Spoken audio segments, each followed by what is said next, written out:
Assalamualaikum warahmatullahi wabarakatuh. Sahabat Cita, mari kita belajar supaya kita paham dan hidup kita tambah bahagia. Semoga juga Anda sehat. Amin. Oke, perkuliahan kita hari ini berkaitan dengan membuat definisi produk ilmu, ya, khususnya pengetahuan alam.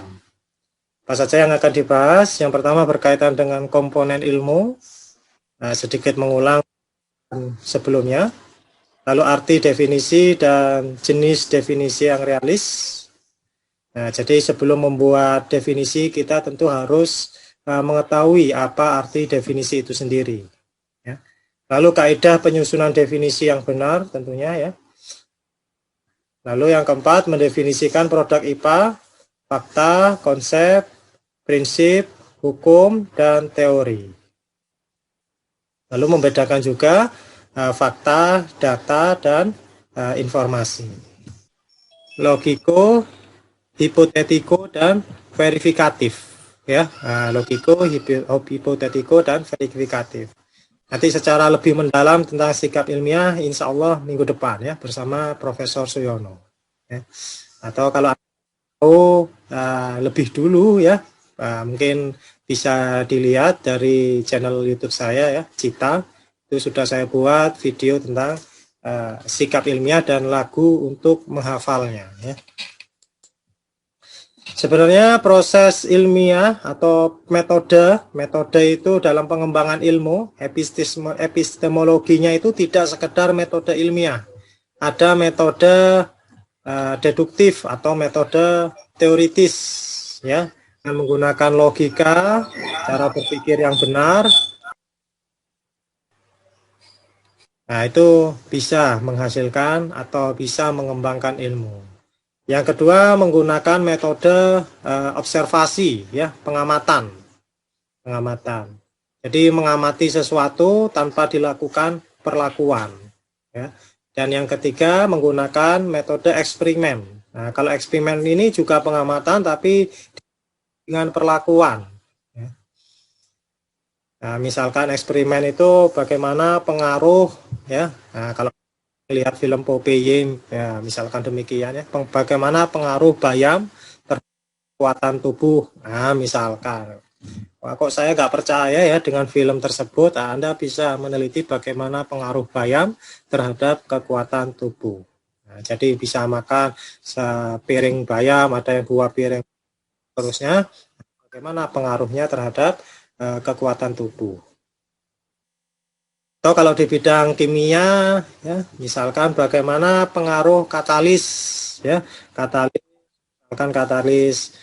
kalau yang saya teliti waktu S2 dulu, K3PO4 yang diimpregnasikan pada NaZsM5 dengan berbagai konsentrasi, ya, terhadap aktivitas katalitiknya. Nah, seperti itu. Di mana aktivitas yang paling bagus itu yang adalah aktivitas yang optimum, ya, diteliti. Gabungan antara metode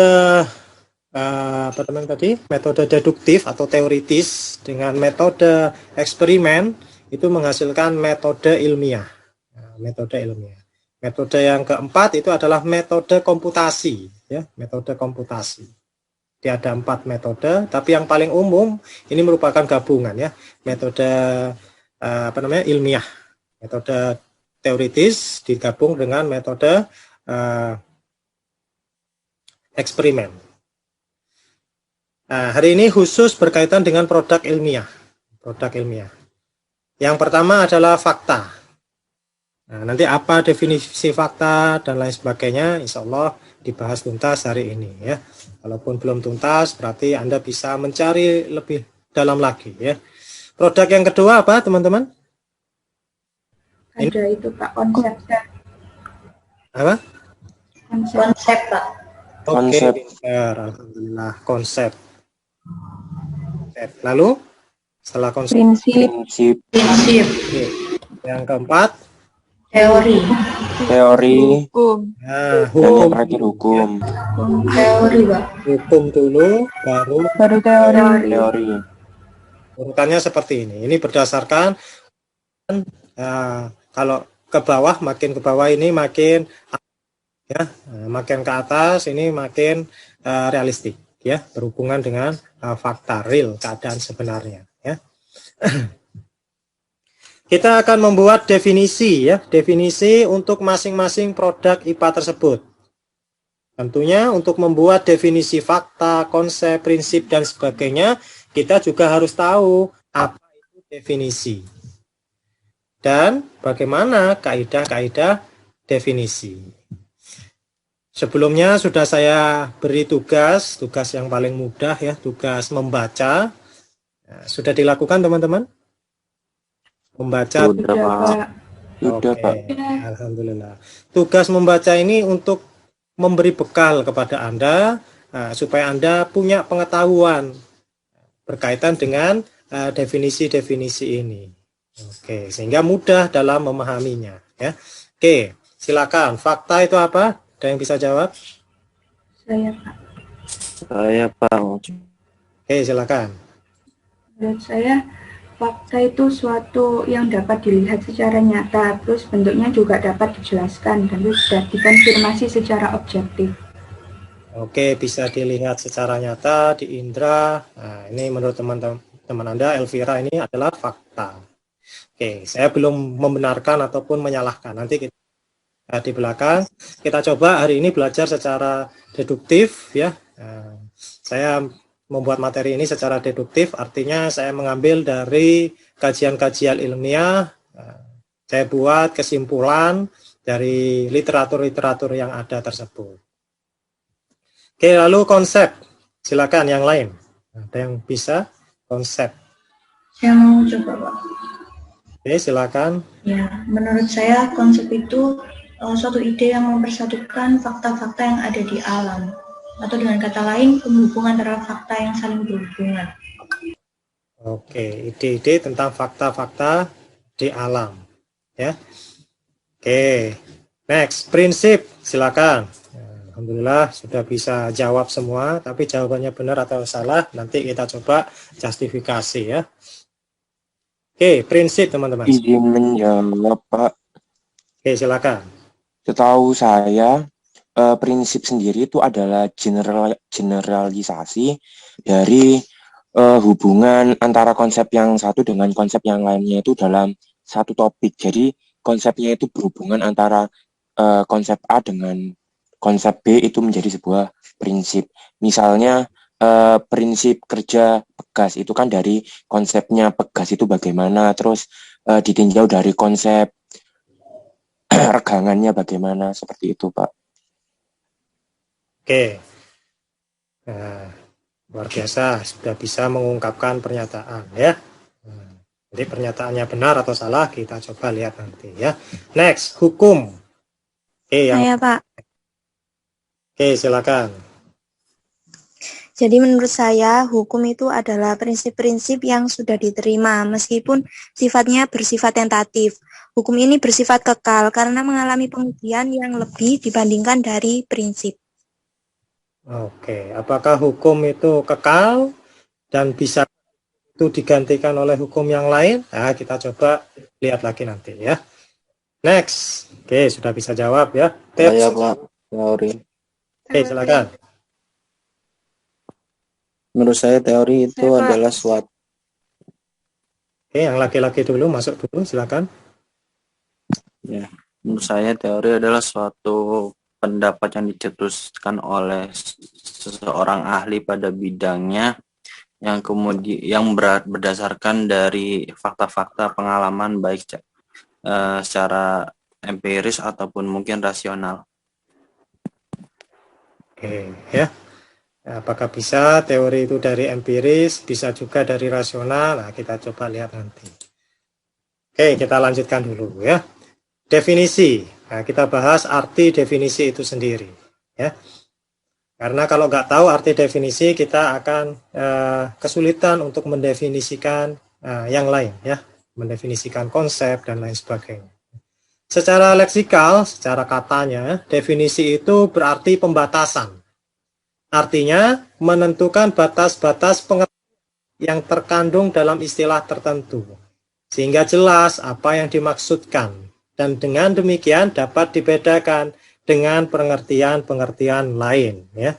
Misalkan ada definisi unsur, ada definisi atom, ya, ada definisi senyawa dan lain sebagainya. Supaya lebih jelas, definisi ini adalah perumusan yang singkat, ya, perumusan yang padat, jelas, dan tepat tentang makna, isi, dan luas pengertian yang terkandung dalam istilah tertentu, sehingga istilah tersebut dapat dengan tegas dari istilah-istilah lainnya. Oke, kita coba latihan definisi, ya. Latihan definisi yang sudah Anda pelajari. Apa definisi atom? Apa definisi atom? Silakan. Oke, silakan. Atom ya, Pak. Ya, atom. Izin menjawab, Pak.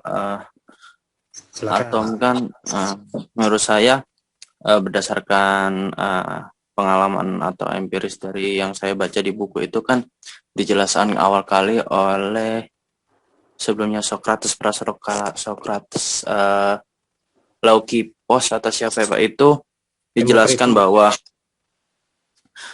atom itu adalah suatu zat yang paling kecil yang ada, yang menjadi penyusun dari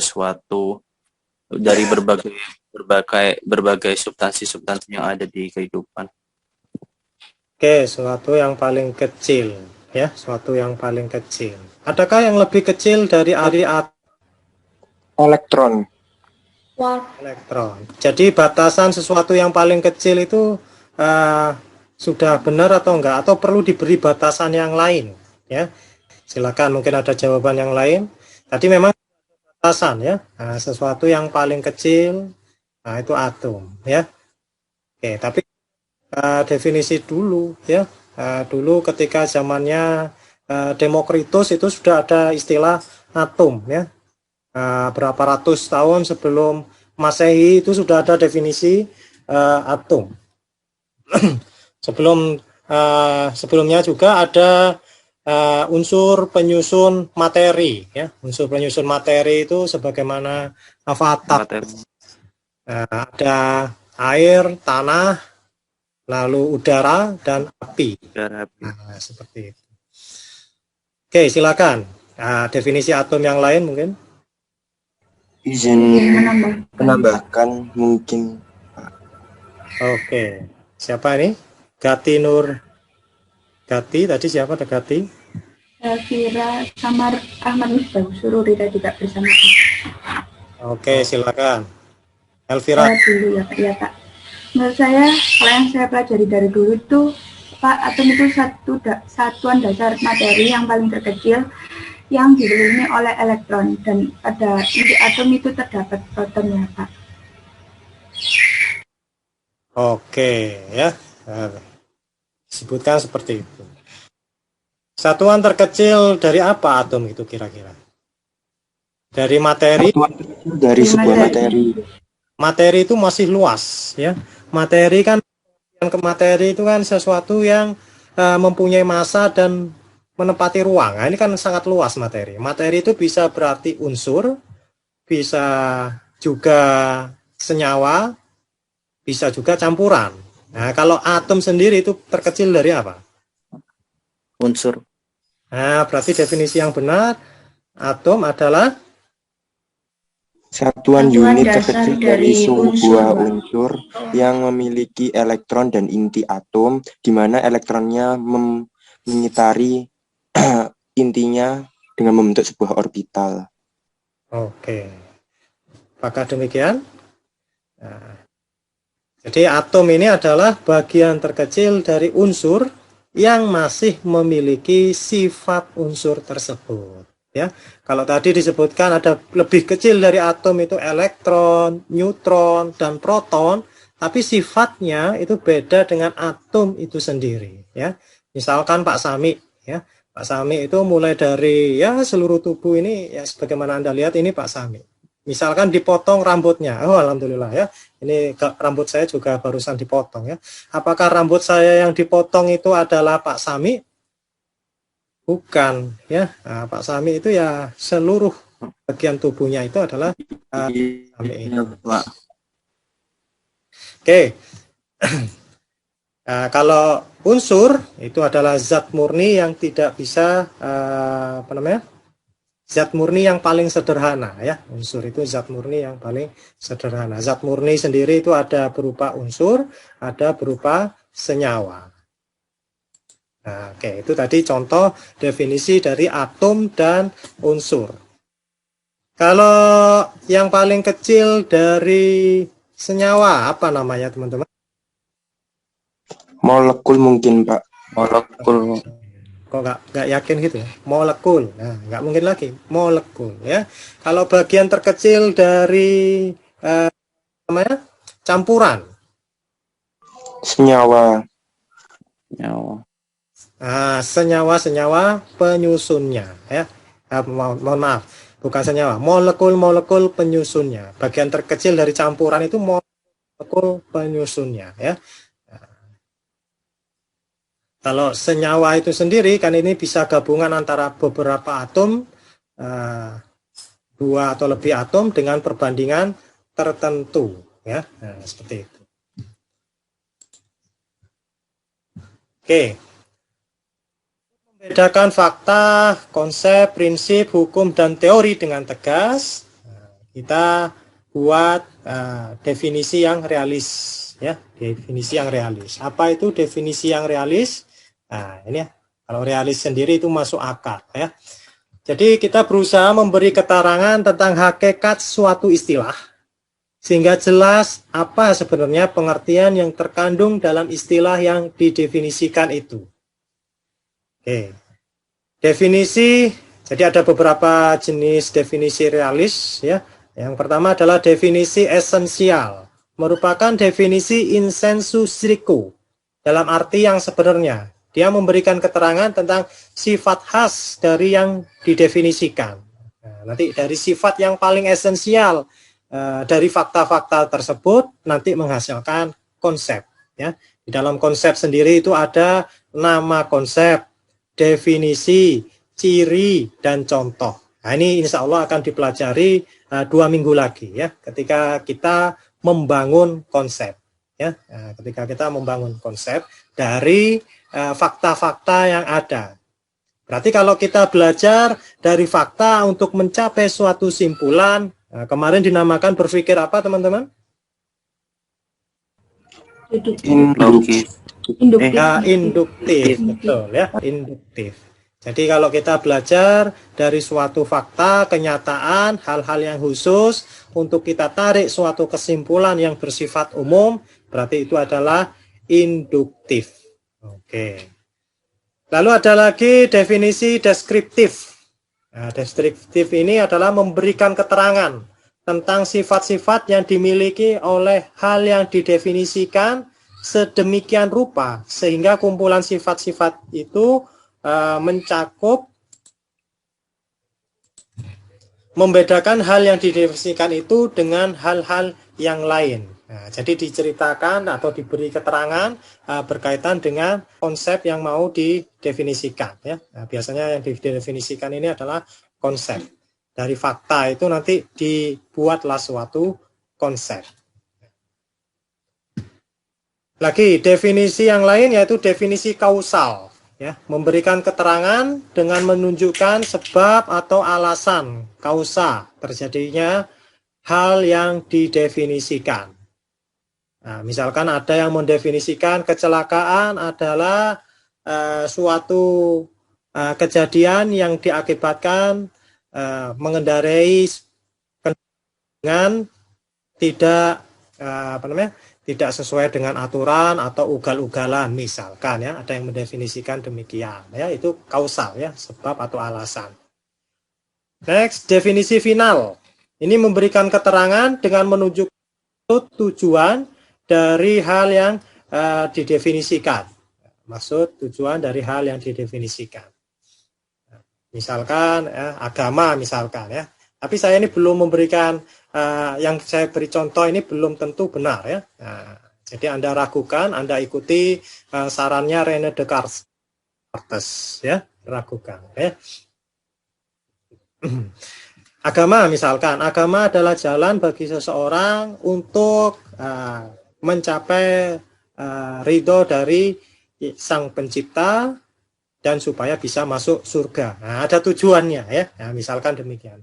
Tapi apakah itu benar definisi tersebut? Nah, ini nanti perlu dikaji lebih dalam ya. Ada definisi genetis. Nah, kalau ini insya Allah benar ya. Nah, ini mudah ya. Memberikan keterangan dengan menunjukkan genesis proses terjadi sesuatu. Nah, contohnya air. Air adalah sesuatu yang terjadi karena gabungan dari dua atom H, satu atom hidrogen. Perbandingan masanya berapa teman-teman? Jawab. Antara H dan H. 2:1. 2:1. Betul demikian? Yang lain dijawab? Iya, Pak. Oh ya, boleh Anda beda.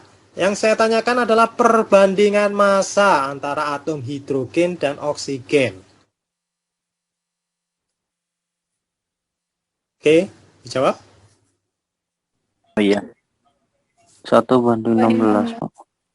1:16. Masih salah ya. Yang pertama salah, yang kedua salah. Ada yang lain? 1:9. Masih salah. 1:9. Atom H itu nomor massanya berapa? Apa tuh? 1. 1 kali 2 berarti? 2. 2. Oksigen nomor massanya berapa? Massa atom 16. berapa? 1:8. 16. Ya, berarti 2:16. Kalau disederhanakan berarti 1:8. 1:8. 1:8. Oke, seperti itu ya teman-teman. Apa itu? Mengikuti hukum apa? Karena Rusak. banding Kekelan massa. Hukum bukan. hukumnya Dalton kalau tidak salah, Pak. Hah? Iya memang salah. Yang lain. Oke, tadi kan perbandingan. Berarti hukum perbandingan Tetap. tetap ya, hukum perbandingan tetap. Dalton kalau tidak salah, Pak, itu. Bukan hukumnya Proust ya. Nah, hukumnya Proust. Anda belajar lagi ya kimia dasar ya.